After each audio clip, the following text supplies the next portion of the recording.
भोपाल में महाकाल लोक को लेकर सीएम शिवराज ने समीक्षा बैठक ली। इस दौरान सीएम ने निर्देश देते हुए कहा कि लोकार्पण कार्यक्रम में जन भागीदारी हो, मालवा और निमाड़ के लोगों को प्रत्यक्ष रूप से शामिल किया जाना है। इसके साथ ही सीएम ने प्रदेशवासियों से भी कार्यक्रम में शामिल होने का उन्हें निमंत्रण दिया। भोपाल में कांग्रेस विधायक कुणाल चौधरी ने बड़ा ऐलान करते हुए कांग्रेस की सरकार बनने के बाद मध्य प्रदेश में शराबबंदी करने का ऐलान किया है। उन्होंने कहा कि कांग्रेस अपने वचन पत्र में भी शराबबंदी को शामिल करेगी। कांग्रेस के शराबबंदी के ऐलान को लेकर गृह मंत्री नरोत्तम मिश्रा ने भी निशाना साधा। उन्होंने कहा कि लोग जानते हैं कांग्रेस लिखित में झूठ बोलने वाली पार्टी है। 10 दिन में किसान कर्ज माफी और बेरोजगारी भत्ता देने का वादा करके एक को भी नहीं किया, वहीं अब शराबबंदी का भी वादा कर रहे हैं। कांग्रेस की शराबबंदी के ऐलान पर मंत्री विश्वास सारंग ने चैलेंज देते हुए कहा कि कांग्रेस नेता सामने आकर शपथ के साथ बोले कि वो शराब से दूर हैं। हम शराब से दूर हैं, वे शपथ के साथ बोलने को तैयार हैं। हम लोग नशे के विरोधी हैं, लेकिन कांग्रेस दिखावा करती है। मध्य प्रदेश के मुख्यमंत्री शिवराज सिंह चौहान ने किसानों को मुआवजा राशि का वितरण किया। पिछले दिनों मध्य प्रदेश में भारी बारिश के चलते किसानों को भारी नुकसान हुआ था। वहीं वर्चुअल कार्यक्रम में सीएम शिवराज ने किसानों से संवाद भी किया। जबलपुर में सेना के सीएसडी डिपो यानी कि सेंट्रल सप्लाई डिपो से लाखों की चोरी की गुत्थी पुलिस ने सुलझा ली है। जबलपुर की कैंट थाना पुलिस ने इस मामले में 7 आरोपियों को गिरफ्तार किया। इसके साथ ही डिपो से चोरी हुए 7 लाख में से 4 लाख का सामान बरामद कर लिया गया है। आरोपियों ने बीते 23 से 26 सितंबर के बीच सीएसडी को कई बार चोरी की थी।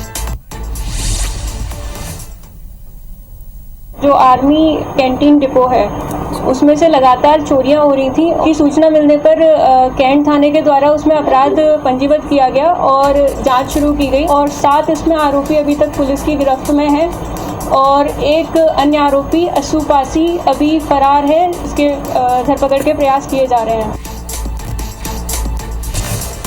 त्योहार के महीने में बिजली विभाग के पेंशनर्स को झटका लगा है। पर्याप्त बजट नहीं होने के कारण प्रदेश की बिजली कंपनियों की 40,000 पेंशनरों की पेंशन राशि 170 करोड़ रुपए अटक गई है और इसे लेकर कंपनियों में हड़कंप है।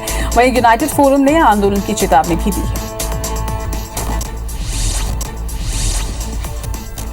है। इस माह सितंबर माह की पेंशन विद्युत पेंशनर्स को नहीं दी गई है। माननीय मुख्यमंत्री जी से मांग की है कि 5 तारीख दशहरे के पहले यदि पेंशन नहीं दी जाती है तो हम एक बड़ा आंदोलन करने के लिए बाध्य होंगे।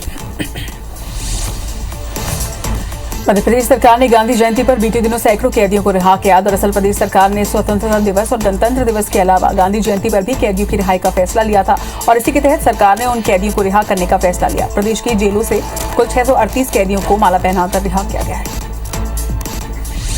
मध्य प्रदेश ने स्वच्छता को लेकर देश का सबसे स्वच्छ राज्य का खिताब हासिल किया है। इंदौर और भोपाल सहित प्रदेश के कुल 16 अवार्ड मिले हैं। अब मिले पुरस्कारों को लेकर सियासत भी देखी जा रही है। कांग्रेस ने यह दावा किया कि जो अवार्ड राज्य की झोली में आए हैं वो कांग्रेस शासन काल में लागू की गई प्लानिंग का ही नतीजा है। कांग्रेस का दावा है कि कचरा प्रबंधन और ठोस अपशिष्ट प्रबंधन से जुड़े प्रोजेक्टों को कमलनाथ सरकार ने हरी झंडी दी है और इसमें भोपाल में भालपुर खंती के कलंक को मिटाने का काम हो या फिर सीवेज प्रोजेक्ट की प्लानिंग का, ये कवायद कांग्रेस शासन में शुरू की गई थी। लिहाजा कांग्रेस शासन काल की प्लानिंग पर ही प्रदेश को देश में पहले पायदान का खिताब मिला। बीजेपी ने कांग्रेस के दावों को झूठा करार दिया है। बीजेपी का दावा है कि स्वच्छता की अलग पीएम नरेंद्र मोदी और मुख्यमंत्री शिवराज सिंह चौहान ने जगाई थी। सिर्फ 15 महीने के कांग्रेस शासन काल में ये उपलब्धि संभव ही नहीं और इसके लिए प्रदेश ने सालों से मेहनत की है, जो कि केंद्र में मोदी और प्रदेश में शिवराज सरकार का नतीजा है। मध्य प्रदेश में ट्रांसफर के आस में बैठे शिक्षकों को बड़ा झटका लगा है। दरअसल भोपाल समेत 19 जिलों में ट्रांसफर नहीं हो सकेंगे। ऑनलाइन ट्रांसफर के पोर्टल में 19 जिलों को लॉक किया गया है। ये व्यवस्था प्राइमरी शिक्षकों के लिए लागू की गई है। हालांकि मिडिल और हाई स्कूल के टीचर किसी भी जिले में ट्रांसफर आवेदन कर सकते हैं। मध्य प्रदेश को अक्टूबर में केंद्र सरकार से 11 लाख टन खाद मिलने वाले और इसमें से 6 lakh tonne urea, 4 lakh tonne DAP और 1 टन एनपीके खाद शामिल है। शिवनी, मंडला, जबलपुर और डिंडोरी में समितियों तक खाद नहीं पहुंच रही थी और इसलिए सरकार ने खाद गोदामों में डबल लॉक लगाने का निर्णय लिया। भोपाल के बड़े तालाब के संरक्षण की जिम्मेदारी प्रशासन की है, लेकिन प्रशासन ने ही बड़े तालाब के किनारों पर नियमों को ताक पर रखकर निर्माण किया है, जिसे लेकर याचिकाकर्ता ने एनजीटी में याचिका दायर की है, जिसे स्वीकार किया गया। वही मामले में सुनवाई 10 अक्टूबर को होगी। केंद्रीय राज्य मंत्री फग्गन सिंह कुलस्ते नरसिंहपुर पहुंचे, जहां उन्होंने कहा कि सेवा पखवाड़े के तहत ग्रामीण आबादी संपत्ति सर्वेक्षण अभियान की शुरुआत की। सर्वेक्षण का उद्देश्य नक्शे के आधार पर संपत्ति का मालिकाना हक का सरकारी दस्तावेज तैयार करना है। कैबिनेट मंत्री राजवर्धन सिंह जबलपुर के दत्ती गांव पहुंचे, जहां पर औद्योगिक विकास और योजनाओं को लेकर उन्होंने कहा कि रोजगार बढ़ाने के लिए क्लस्टर का काम शुरू किया जा रहा है। इसके साथ ही टेक्सटाइल का काम भी शुरू होगा, जिसमें महिलाओं को ज्यादा रोजगार दिया जाएगा। इसके अलावा फर्नीचर क्लस्टर की भी तैयारी की जा रही है। नवरात्रि में इंदौर के प्राचीन हरसिद्धि माता मंदिर आस्था का केंद्र बना हुआ है। हरसिद्धि मंदिर में नवरात्रि पर विशेष पूजा अर्चना की जाती है। वही माता के विशेष श्रृंगार के बाद दिन भर में 4 बार आरती होती है। यहाँ पर मंदिर करीब 255 साल पुराना बताया जाता है, जिसे देखने के लिए लोग दूर दराज से यहाँ पहुंचते हैं। जबलपुर में बंग समुदाय की ओर से कई जगह पर दुर्गा प्रतिमा की स्थापना की गई है, जहां पर सभी वर्ग के लोग शामिल हो रहे हैं। वहीं बंग समुदाय की ओर से बंगाली क्लब में आयोजित होने वाली दुर्गा पूजा का लंबा इतिहास रहा है। सबसे पहले दुर्गा पूजा की शुरुआत करीब 1939-40 में की गई थी, जो अब तक लगातार चली आ रही है। देवास में नवरात्र की रौनक देखते ही बनती है। माता टेकरी पर मां चामुंडा और तुलजा भवानी के दर्शन के लिए लाखों की संख्या में भक्त यहां पहुंचते हैं और मां से मनोकामना मांगते हैं। मान्यता है कि मां भक्तों की हर मनोकामना को पूरा करती हैं और यही वजह है कि मां के दरबार में खासकर नवरात्र में लाखों की संख्या में भक्त आते हैं। वहीं भारी भीड़ को देखते हुए सुरक्षा के भी विशेष इंतजाम किए गए हैं। मध्य प्रदेश में नवरात्र के दौरान गरबा पंडालों में गैर हिंदुओं के प्रवेश को लेकर काफी बवाल मचा हुआ है और इसी बीच खंडवा में गरबा पंडालों के बाहर बजरंग दल और विश्व हिंदू परिषद ने ये बोर्ड ही लगा दिया कि गैर हिंदुओं का प्रवेश यहाँ वर्जित है। गरबा पंडाल में आने वालों को गेट पर तिलक भी लगाया जा रहा है। वहीं मुख्य द्वार पर बाउंसर्स भी तैनात किए गए हैं। शारदीय नवरात्र के अवसर पर विश्व हिंदू परिषद की ओर से हर साल की तरह इस बार भी शस्त्र पूजन और शौर्य संचालन कार्यक्रम का आयोजन किया गया, जिसमें भोपाल विभाग की सैकड़ों महिला कार्यकर्ताओं ने भाग लिया। बैतूल में सोशल मीडिया पर हिंदू देवी देवताओं के खिलाफ अभद्र टिप्पणी करने का मामला सामने आया, जिसको लेकर कोतवाली पुलिस ने केस दर्ज कर जांच शुरू कर दी है। वही मामले में एक संदिग्ध से ही पूछताछ जारी है। मराठी मोहल्ला निवासी सागर ने गरबा नृत्य को लेकर एक पोस्ट डाली थी, जिसमें उसने हिंदू देवी देवताओं को लेकर अश्लील टिप्पणी की थी। भोपाल के बेलाबॉन्ग स्कूल बस में बच्ची से रेप के मामले में पुलिस ने 20 दिन में चार्जशीट पेश की है। पुलिस जांच में आरोपी ड्राइवर को लेकर खुलासा किया गया है। पुलिस के मुताबिक आरोपी बस ड्राइवर आदतन अपराधी था, जो कि बच्चों को टारगेट करता था। चार्जशीट में स्कूल प्रबंधन की लापरवाही भी सामने आए। पुलिस के मुताबिक जांच में बस के सीसीटीवी कैमरे बंद पाए गए, जिसे लेकर जिला कोर्ट में चार्जशीट पेश की गई है। बेलाबॉन्ग का मामला फास्ट ट्रैक कोर्ट में चलेगा। वहीं मामले को सरकार ने गंभीरता से लिया है। सरकार की कोशिश है कि आरोपियों को जल्द से जल्द सजा मिले। भोपाल के बेलाबॉन्ग स्कूल बस में मासूम से रेप का केस अब फास्ट ट्रैक कोर्ट में चलेगा। गृह मंत्री डॉक्टर नरोत्तम मिश्रा ने कहा कि सरकार ने मामले को गंभीरता से लिया है। सरकार की कोशिश है कि आरोपियों को जल्द से जल्द सख्त सजा दी जाए। कांग्रेस अध्यक्ष चुनाव को लेकर गृह मंत्री नरोत्तम मिश्रा ने सोनिया गांधी से सवाल पूछते हुए कहा कि नूरा कुश्ती हो रही है तो दिग्विजय सिंह क्यों नहीं? दिग्विजय वर्चुअल की जगह एक्चुअल में ना लड़ जाएं, यही खतरा रहा होगा, शायद इसलिए उन्हें हटाया गया। वरिष्ठ नेता के साथ जिस तरह का प्रयोग सोनिया गांधी ने किया, ये अच्छा नहीं।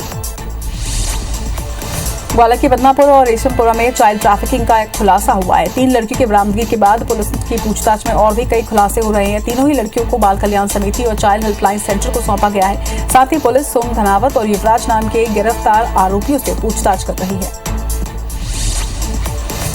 20 महिला पुलिस अधिकारी समेत 50 पुलिस अधिकारियों की एक टीम एसपी के नेतृत्व में गठित एसआईटी के साथ मिलकर अब जांच कर रही है। पुलिस पूरे गांव में मौजूद लोगों की डिटेल खंगाल कर काउंटिंग कर रही है। वहीं कई बच्चों के फर्जी जन्म प्रमाण पत्र, आधार कार्ड और उनसे संबंधित विभिन्न फर्जी दस्तावेज बरामद किए गए हैं, जिसकी पुलिस जांच करा रही है।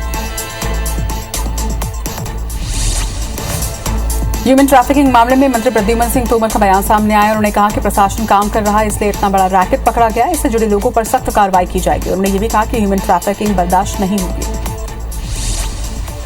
भोपाल में 72 घंटे की भू समाधि के बाद बाबा पुरुषोत्तम आनंद आज बाहर आए। संतों के मंत्रोच्चार के बीच बाबा बाहर निकले। वहीं बाबा ने जमीन से 7 फीट की गहराई में समाधि ली थी। उनके बाहर आने के दौरान मेडिकल टीम और पुलिस प्रशासन की टीम मौजूद रही। भू समाधि से बाहर आने के बाद बाबा पुरुषोत्तम आनंद ने कहा कि उन्हें मां भगवती के साक्षात दर्शन हुए। मां भगवती ने उन्हें शिवलोक, ब्रह्मलोक और बैकुंठ लोक के दर्शन करवाए। बाबा ने कहा कि उनकी यात्रा स्वर्ग से शुरू हुई थी। उन्हें ऐसा चमत्कार पहली बार देखा। मध्य प्रदेश में रेलवे आज से 14,000 रेल कर्मियों को बोनस देगा। भोपाल रेल मंडल के हर कर्मचारी को करीब 18,000 रुपए बोनस दिया जाएगा। रेलवे के तृतीय और चतुर्थ श्रेणी के कर्मचारियों को बोनस की राशि मिलेगी। पन्ना में उल्टी दस्त से 12 से ज्यादा लोग बीमार हुए हैं। वही मामला ब्रिजपुर थाना क्षेत्र के गजना धर्मपुर गांव का है। पीड़ितों का इलाज पन्ना जिला अस्पताल में जारी है। वहीं कई लोग घरों में झोलाछाप डॉक्टरों से भी इलाज करवा रहे हैं, मगर स्वास्थ्य विभाग को इसकी जानकारी नहीं। ग्वालियर में डेंगू से 9 साल के बच्चे की मौत हो गई है। 30 सितंबर को बच्चे की डेंगू रिपोर्ट पॉजिटिव आई थी, जिसके बाद दिल्ली के एक अस्पताल में उसका इलाज चल रहा था। बता दें कि ग्वालियर में डेंगू से मौत का ये पहला मामला है। ग्वालियर चंबल में पिछले 24 घंटे के भीतर 265 पशुओं में लंपी वायरस के लक्षण मिले हैं। वहीं 2 गायों की मौत भी हुई है। गायों की मौत का कुल आंकड़ा अब 26 पर जा पहुंचा है। वहीं ग्वालियर चंबल में 2,441 पशु लंपी वायरस की चपेट में अब तक आ चुके हैं। वहीं 73,880 पशुओं का वैक्सीनेशन किया जा चुका है।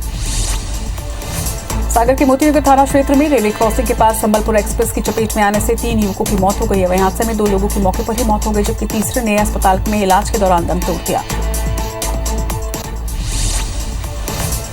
ग्वालियर में मंदिर गए एक युवक की धारदार हथियार से हत्या कर दी गई है। मृतक का नाम अमर रज्जक बताया जा रहा है। घटना जनकगंज थाना क्षेत्र के गोल पहाड़ी की है। हत्या के बाद आरोपी मौके से फरार हो गए। फिलहाल पुलिस आरोपी की तलाश में जुटी है।